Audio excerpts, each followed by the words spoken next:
Silicon ಸಿಟಿಯಲ್ಲಿ BMTC electric ಬಸ್ಗಳು ಜನರ ಪಾಲಿಗೆ ಕಂಟಕವಾಗಿದೆ. ಸಾಲು ಸಾಲು ಅವಾಂತರಗಳಿಗೆ ಎಲೆಕ್ಟ್ರಿಕ್ ಬಸ್ ಚಾಲಕರು ಕಾರಣವಾಗಿದ್ದಾರೆ.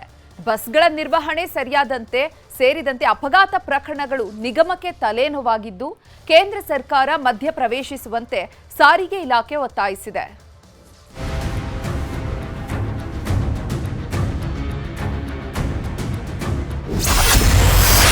3 ವರ್ಷದಲ್ಲಿ ಇವಿ ಬಸ್ಗಳ ಮೇಲೆ 13,000 ದೂರು.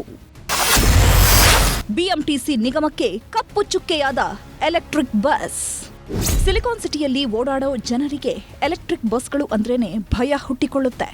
ಸದ್ದಿಲ್ಲದೆ ಬರೋ ಬಸ್ಗಳು ಯಮನಂತೆ ಸಿಕ್ಕ ವಾಹನಗಳ ಮೇಲೆ, ಪಾದಚಾರಿಗಳ ಮೇಲೆ ಎರಗಿ ಅವರ ಪ್ರಾಣ ಪಕ್ಷಿಯನ್ನ ಕಿತ್ಕೊಳ್ತಿದೆ.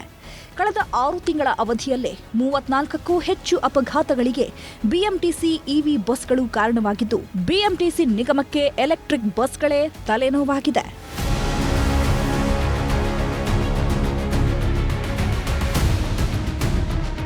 ಕೇಂದ್ರ ಸರ್ಕಾರ ಮಾಲಿನ್ಯ ನಿಯಂತ್ರಣ ಮಾಡೋ ಉದ್ದೇಶದಿಂದಾಗಿ ಎಲೆಕ್ಟ್ರಿಕ್ ಬಸ್ಗಳನ್ನು ರೋಡ್ಗೆ ಇಳಿಸಲು ಸೂಚಿಸಿದ್ದು, ಅದರಂತೆ ಎಲ್ಲ ರಾಜ್ಯಗಳಲ್ಲೂ ಎಲೆಕ್ಟ್ರಿಕ್ ಬಸ್ಗಳು ಕಾರ್ಯನಿರ್ವಹಿಸುತ್ತಿದೆ.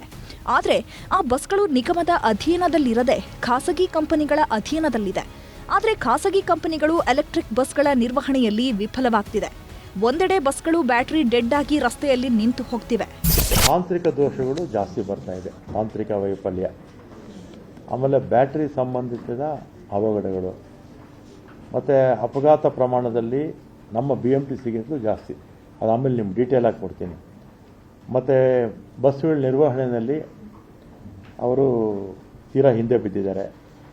ಮತ್ತು ಕ್ರಮಬದ್ಧ ಮತ್ತು ಸಮಗ್ರ ಚಾಲಕರ ತರಬೇತಿ ಕೊರತೆ, ಆಮೇಲೆ ಬಸ್ಗಳ ನಿರಂತರ ಅಲಭ್ಯತೆ, ಚಾಲಕರ ಕೊರತೆ, ಚಾಲಕರ ದಿಢೀರ್ ಮುಷ್ಕರ, ಆಮೇಲೆ ಪ್ರತಿ ಬಸ್ಗೆ 2.3 ಅನುಪಾತದಲ್ಲಿ ಸಿಬ್ಬಂದಿ ನೇಮಕ ಮಾಡ್ಕೋಬೇಕು.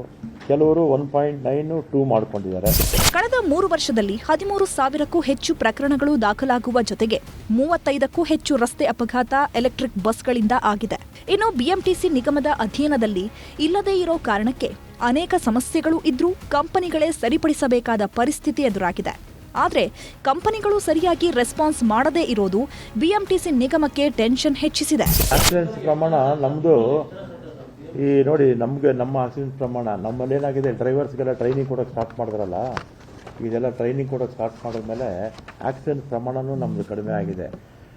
ನೋಡಿ, ಉದಾಹರಣೆಗೆ 2008-09ರಲ್ಲಿ 619 ಆಕ್ಸಿಡೆಂಟ್ಸ್ ಆಗಿತ್ತು, ಮೇಜರು ಮೈನರ್ ಎಲ್ಲ ಸೇರಿ.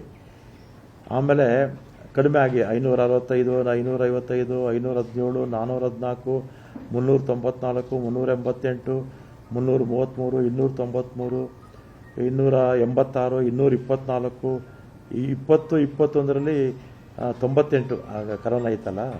23-24ರಲ್ಲಿ 209ಕ್ಕೆ ಬಂತು. 24-25ರಲ್ಲಿ 170 ಆಕ್ಸಿಡೆಂಟ್ಸ್ ಆಗಿದೆ. 619 ಇದ್ದಿದ್ದು 2008ರಲ್ಲಿ, ಈಗ ಹೋದ ವರ್ಷದ್ದು, ಈ ವರ್ಷದ ಇನ್ನು 7 ತಿಂಗಳು, ಹೋದ ವರ್ಷ ಬರೀ 209 ಆಕ್ಸಿಡೆಂಟ್ಸ್ ಆಗಿದೆ. ಕಳೆದ 2.5 ವರ್ಷದ ಅಂತರದಲ್ಲಿ ಬಿಎಂಟಿಸಿ ಬಸ್ಗಳಿಂದ 140ಕ್ಕೂ ಗಂಭೀರ ಅಪಘಾತ ಪ್ರಕರಣಗಳು ನಡೆದಿದ್ದು, 2023-24ರಲ್ಲಿ 54 ಪ್ರಕರಣ, 2024-25ರಲ್ಲಿ 53 ಪ್ರಕರಣ, 2025-26ರಲ್ಲಿ 35 ಪ್ರಕರಣಗಳು ದಾಖಲಾಗಿವೆ. ಬಿಎಂಟಿಸಿ ನಿಗಮಗಳಲ್ಲಿ 5,000ಕ್ಕೂ ಹೆಚ್ಚು ಬಸ್ಗಳು ಕಾರ್ಯನಿರ್ವಹಿಸುತ್ತಿದೆ. 1,600ಕ್ಕೂ ಹೆಚ್ಚು ಎಲೆಕ್ಟ್ರಿಕ್ ಬಸ್ಗಳು ಕಾರ್ಯಾಚರಣೆ ಮಾಡ್ತಿವೆ. ಆದರೆ ನಿಗಮದ ಬಸ್ಗಳಿಗೆ ಹೋಲಿಸಿದ್ರೆ ಎಲೆಕ್ಟ್ರಿಕ್ ಬಸ್ಗಳಿಂದ ಆಗ್ತಾ ಇರುವ ಅಪಘಾತಗಳೇ ಹೆಚ್ಚು.